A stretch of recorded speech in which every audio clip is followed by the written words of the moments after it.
Hello, John Talley here with Partzilla.com. Today I'm going to show you how to replace a front wheel bearing on our 2015 Polaris RZR 900S. Really not that tough to do, but just need to get it lifted up, get that front right tire off, and I'll show you how to get it done. So let's go.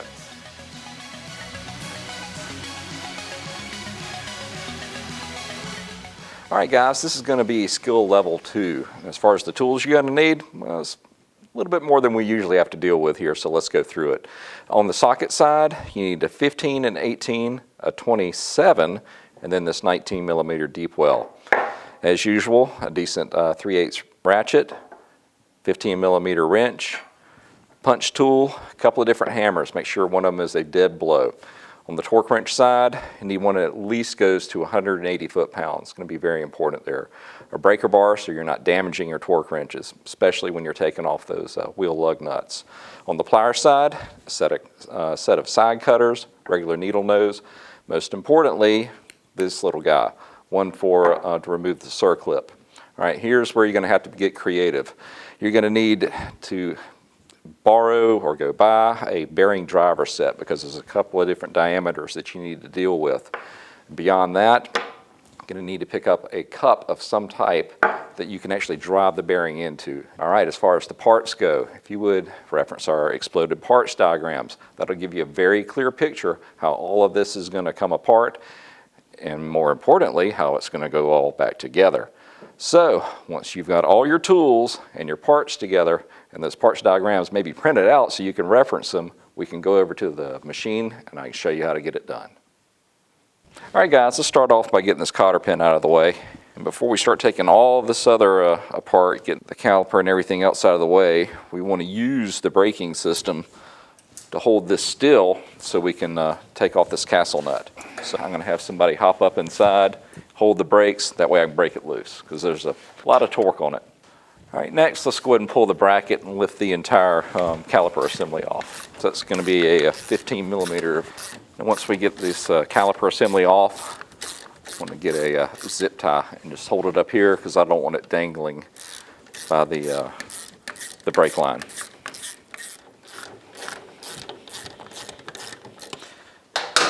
And one of the symptoms of a bad bearing, of course, you can hear the noise that it would make, kind of like, almost like a growling sound. The second is if you know, I'm just going to let it hang there for a second. If you know that your ball joints are in good shape and you can still move this around, chances are you got a problem in there. Now, granted, I just already took off the castle nut, that's why it seems a little loose. But trust me, if you still have the castle nut on there and can move it around like that, you got an issue. So let's keep going.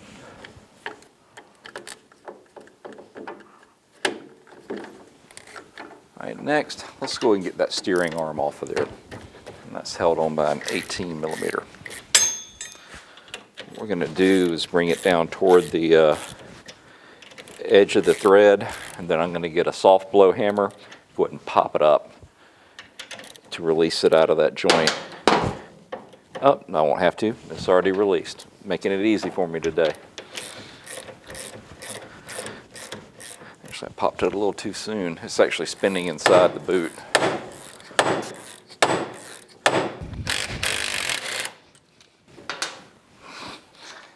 The problem solver, $500 snap-on impact. That ought to do it. All right, next, let's get those upper and lower control arm pinch bolts out.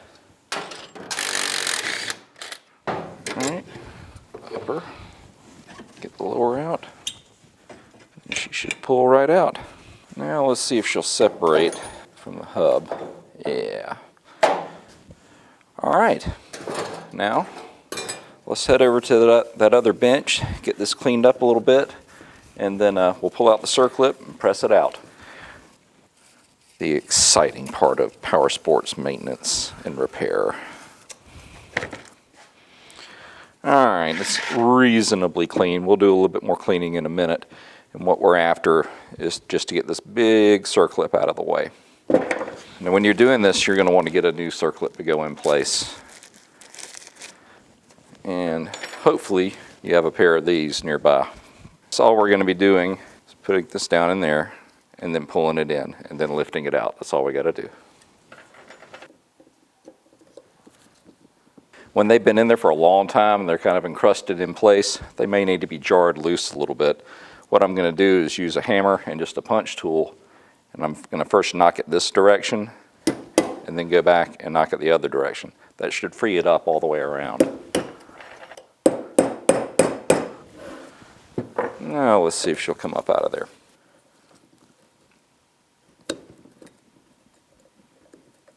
Voila. Now I'm going to use the press to push this out. And what I've got over here is just it's actually a wheel bearing puller and installer kit. It's got a bunch of different, what they call cups, to where we can push it out. It gives us a surface to push it out into. So what we need to do is find one that's a bigger diameter than the bearing, but small enough to get in there. So that's going to be our winner. So we're going to set it in here like this. Then I'm going to use a bearing driver set that fits on the inside of the hub. We're going to push that bearing out. Always a satisfying sound when it pops loose.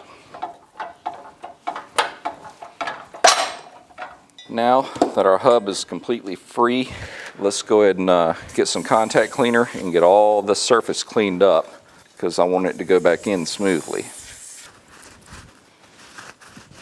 And what we need to do next is grab some Loctite 603, and then we want to coat this knuckle surface where the bearing is going to be going in. Now this is important. Now we use this particular driver to push it out because it fit on the inside.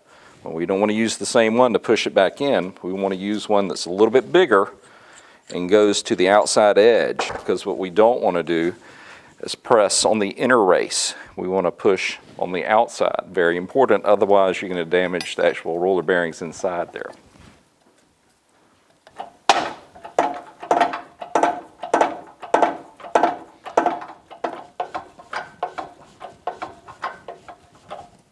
There it is. All right, looking good. It's all the way flush down. Let's go and get the new circlip in. Guide it down into that groove and release. All right, let's go get it back together. All right, so as you can tell, I've already got some anti-seize on the end of the splines, but what I do want to add is a little bit more on the inside of the bearing when I get ready to put the spindle into the hub. It does two things: makes it a little bit easier to put together right now. More importantly, if you ever have to go back in, it makes it possible for it to come apart.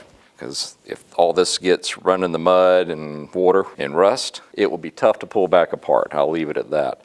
So go ahead and just temporarily pass it through the center of the hub. And what we're going to do is put our bolts in, but just hand tight. We're not going to tighten down those yet. Leave some of the threads open right here, because Polaris actually wants you to replace these bolts every time you pull it apart.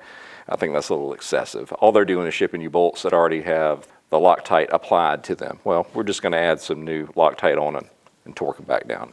Let's go ahead and get our hub line back on the splines and get it back on. Don't forget both of your washers and your castle nut. Now keep in mind, I've got everything loose right now. We'll start to torque everything down once it's basically assembled. All right, let's get our steering arm back in. Let's go back and add in some Loctite on these 2 pinch bolts. And go ahead and snug them down. Then we'll torque them. Tell you what, now that I'm sitting here looking at it, I'm going to take the steering arm back off, because by doing so, I'll be able to get a torque wrench in there and get a really accurate torque on this top one. Otherwise, I'd be torquing it from the back side. It really wouldn't be that accurate. And we're going to take both of those to 42 foot-pounds. There we go. Now, let's go ahead and get our steering control arm back in. Then we're going to torque it to 30 foot-pounds. Now, let's go ahead and remount our caliper assembly. Just open up the pads. Slide them back over the rotor. Grab your bolts. And let's add a little Loctite to them. We're going to run them back down, just snug, and then torque them to 30 foot-pounds. All right, next, I'm going to get somebody to hop up inside the unit. hold the brakes, and we got to torque that castle nut to 180 foot-pounds. All right, that is 180 foot-pounds, but I need to go a little bit further because I've got to get that cotter pin in there, and I don't see an open channel. This one's really close, so we need to take it a little bit more. That should do it. Let's get this tire remounted, and then shoot, we'll be done. When you're doing these, always start them if you're using an impact, which I don't, but start them by hand, otherwise you run the risk of cross-threading them. Now we're going to torque them to 120 foot-pounds. And if you had steel wheels, they would only go to 60. But with the aluminum, you need to go to 120. Well, guess what, guys? We are done. Wasn't that bad after all, was it? Well, listen, if you need any of the parts that we use to do this, why don't you come see us at Partzilla.com and we can get you taken care of. If you have any questions or comments, leave them in the section below and I'll do my best to answer them. Till next time, we just want to say thanks for watching.